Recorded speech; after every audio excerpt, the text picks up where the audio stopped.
Olá, queridos irmãos, como é que vocês estão? Estamos aqui já nos finais dessa quarentena, né? Mas eu gostaria de falar um pouquinho com vocês sobre uma das doutrinas que não é tão explícita nas Escrituras, mas que é ensinado pela maioria dos pastores, dos teólogos, etc. É sobre a doutrina da identificação. Isaías 53, versículo 9, ele diz assim, e puseram sua sepultura com perversos e com o rico em sua morte, pois ele nunca fez injustiça, nem houve engano algum em sua boca. Nós morremos com ele. Isaías 53, 9. Se você ler aí na sua Bíblia, e quando a gente vai para o grego original, quando diz que puseram a sua sepultura com perversos e com o rico em suas mortes. Aqui está no singular, mas no original está no plural. Jesus, ele morreu duas vezes. Por quê? Por que ele morreu duas vezes? Porque, primeiro, ele precisava ser morto espiritualmente. O pecado precisava atingir o seu espírito para que a morte física pudesse alcançar o seu corpo físico. Então, essa palavra morte, como eu falei aqui, com o rico puseram a sua sepultura com o rico em suas mortes, no original fala plural. Então, Jesus ele vai morrer duas mortes na cruz. Ele vai morrer espiritualmente antes dele morrer fisicamente.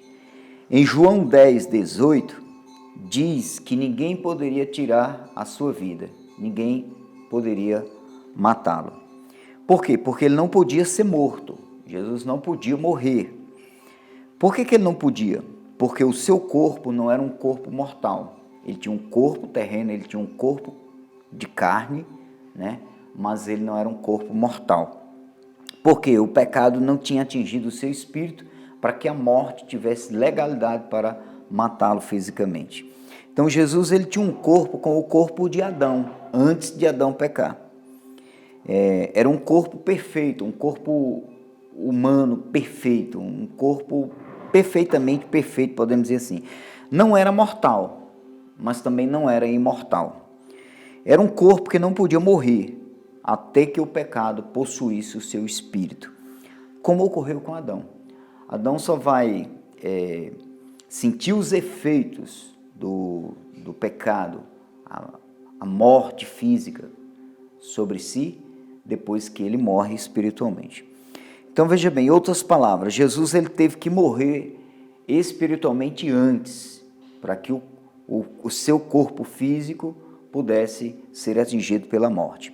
Se o corpo de Jesus tivesse sido como o meu e o seu, então ele não era divino. E por ele não ser divino, não seria aceito o seu sacrifício nem o seu sangue em troca, em substituição do pecado do homem e da humanidade.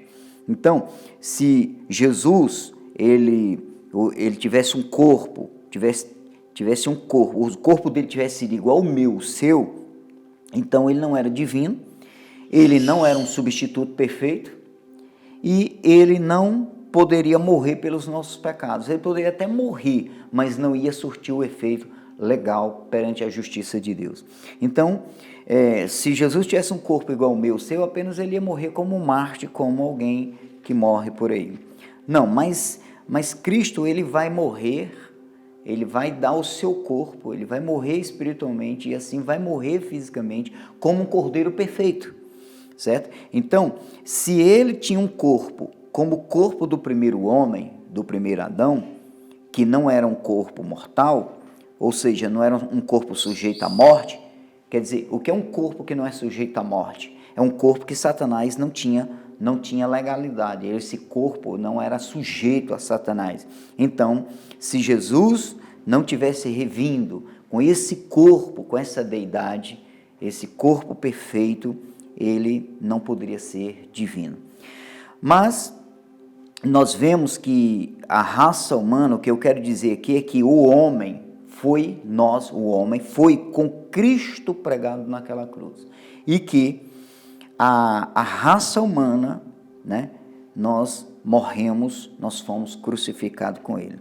Então o apóstolo Paulo, ele vai dizer em Romanos 6:8, ele diz assim, ó, se já morremos com Cristo, cremos que também com ele viveremos.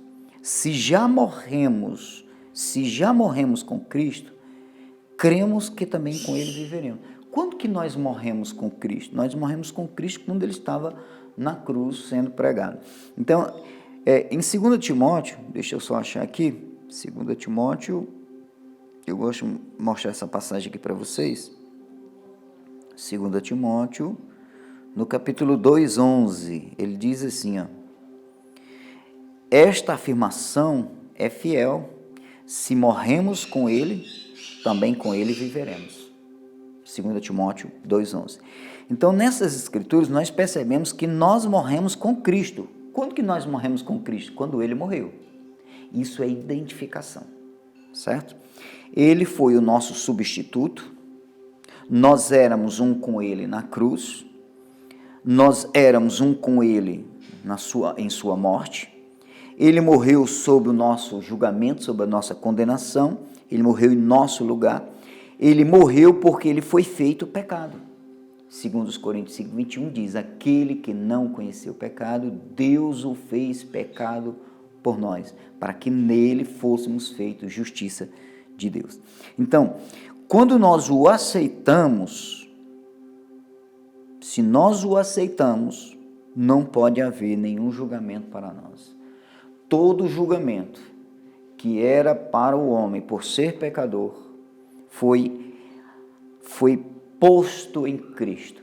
Se nós o recebemos, se nós o aceitamos como o nosso Redentor, significa que nós morremos com ele lá na cruz. Então não há nenhum julgamento, não há nenhuma condenação, não há nenhuma legalidade, uma base legal de Satanás para vir colocar doença, enfermidade, acusar da condenação, de pecado, seja aquilo outro.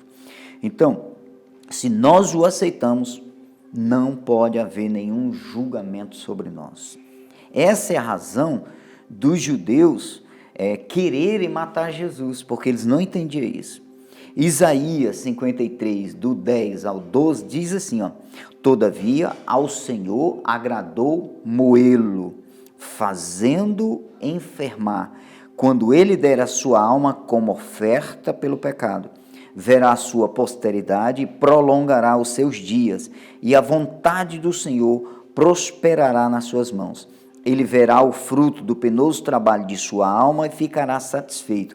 O meu servo, o justo, com o seu conhecimento, justificará a muitos, porque as iniquidades deles levará sobre si. Por isso, lhe darei muitos como a sua parte, e com os poderosos repartirá ele o despojo, porquanto derramou sua alma na morte, foi contado com os transgressores, contudo levou sobre si o pecado de muitos, e pelos transgressores intercedeu.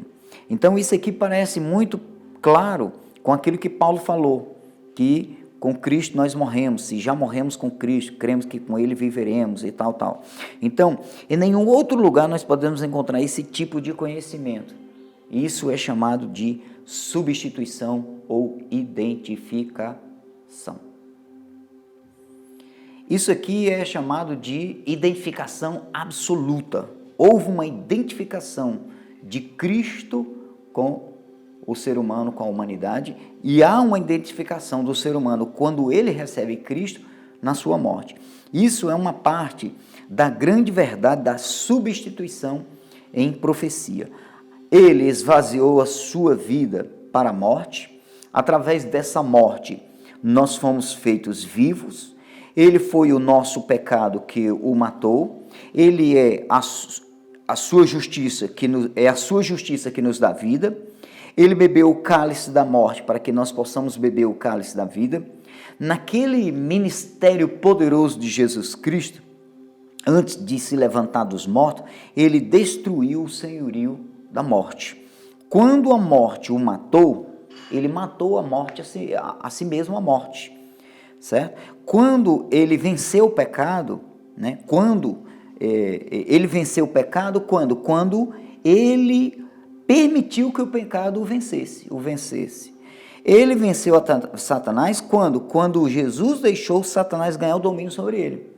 Então foi uma estratégia. Satanás ganhou o domínio, achando que iria vencer, mas ali estava sendo a derrota dele.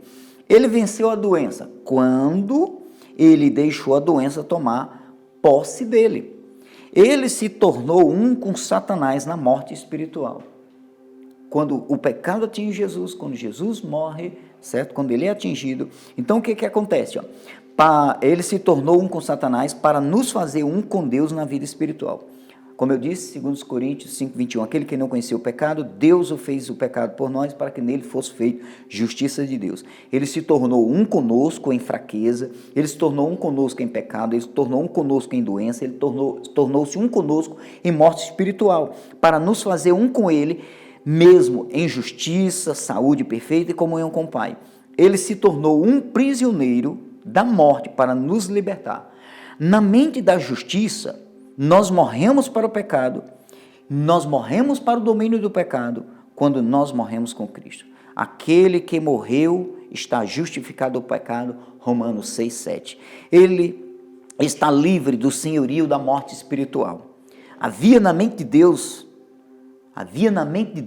na crucificação, uma perfeita identificação de Cristo conosco, e na ressurreição e no novo nascimento, uma identificação perfeita com Cristo, ok? Então um abraço, fica nessa palavra, Deus abençoe vocês, tome posse dessa identificação que é tremendo. Para encerrar, 1 Pedro 2:24, vocês vão ler em casa, 1 Pedro 2:24. Fica na paz, fica na bênção, Deus te abençoe, creia plenamente na obra do Calvário.